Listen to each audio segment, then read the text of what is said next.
ሰዎች የላኩልኝን ሳይ ካህኑን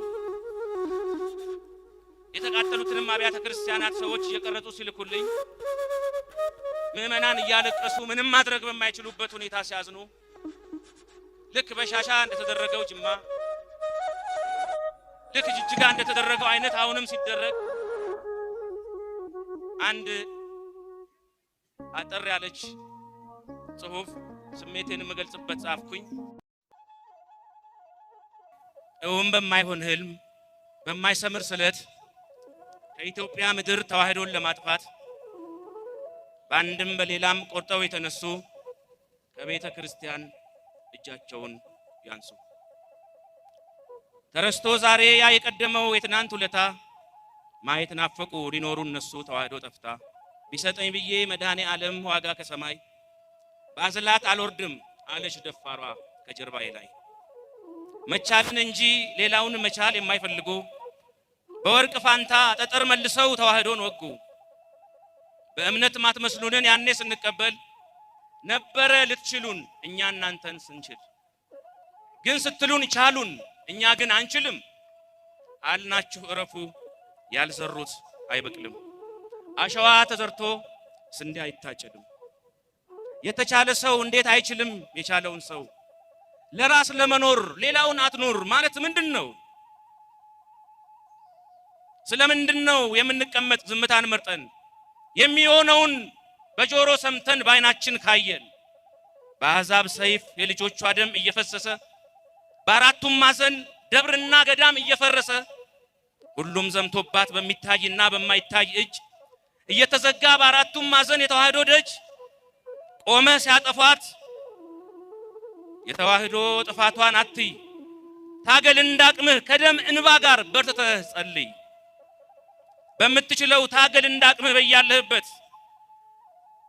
እንደ ዘመኑ ስለሚለያይ ሰማዕትነት ሀብትና ስልጣን ጊዜና ዝና ቢሰጥህ ጥበብ ኑር ለማተብህ ተዋህዶን አስብ። አስፋላት ርስቷን የትናንቱንም ርስት አስከብር። በላይ ነውና የመልካም ሥራ ስም ከመቃብር። ይታወጅ አዋጅ የተዋህዶ ልጆች የሚል ተነሱ። ወራሾች ቀድመው በእኛው ምድር ላይ እኛን ሳይወርሱ በነበር ሳንቀር እያየን ጠፍተን በአሕዛብ እጅ ባወጁብን ላይ አዋጅ የሚሽር አዋጅ እናውጅ። ሰማዕትነት አያምልጣችሁ የሚል ተነሱ። ይሰማ አዋጅ ከመንጋው መሪ ከሲኖዶሱ። ሳንነካቸው ስለምንድነው የሚነካኩን? በታገስናቸው የተሰበክነው ወንጌሉ ይዞን ግን እንዳይረሱት አይኖርም ጢሱ ሁሌ እንደጤሰ። ሊጠፋ የማይችል ከባድ እሳት ነው ከተለኮሰ።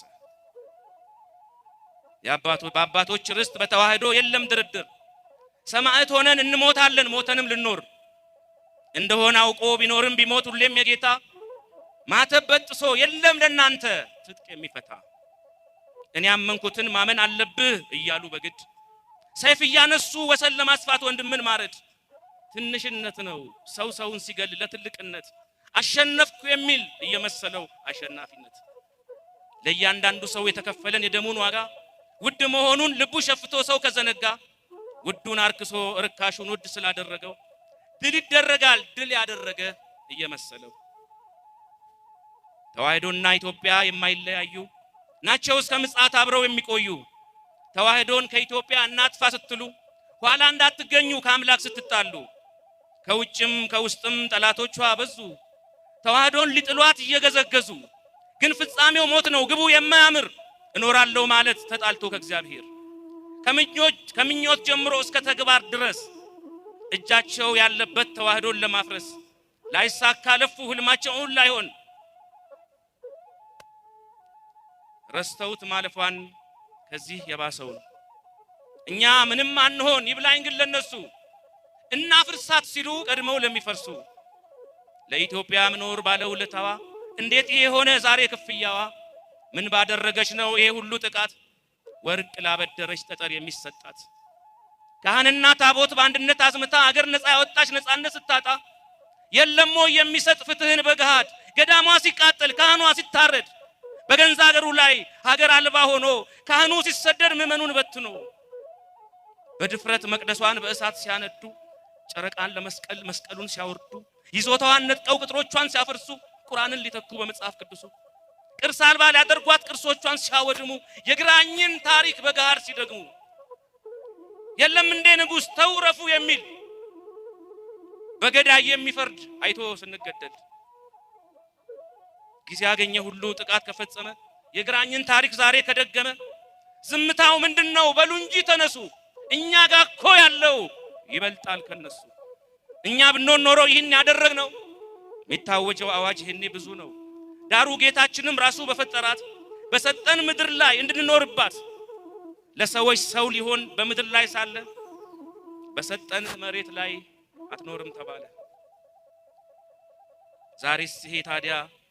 ዛሬስ ይሄ ቢሆን ታዲያ ምን ይገርማል አንዳንድ ያጎረሱት እኮ እጅ ይነክሳል እንኳን ያላመነው በኢየሱስ ክርስቶስ አመንኩ የሚለውም ናፍቋል የኛን መፍረስ ላይሳካ ለፉ ህልማቸውን ላይሆን እንዳለፍነው ረስተው ከዚህ የባሰው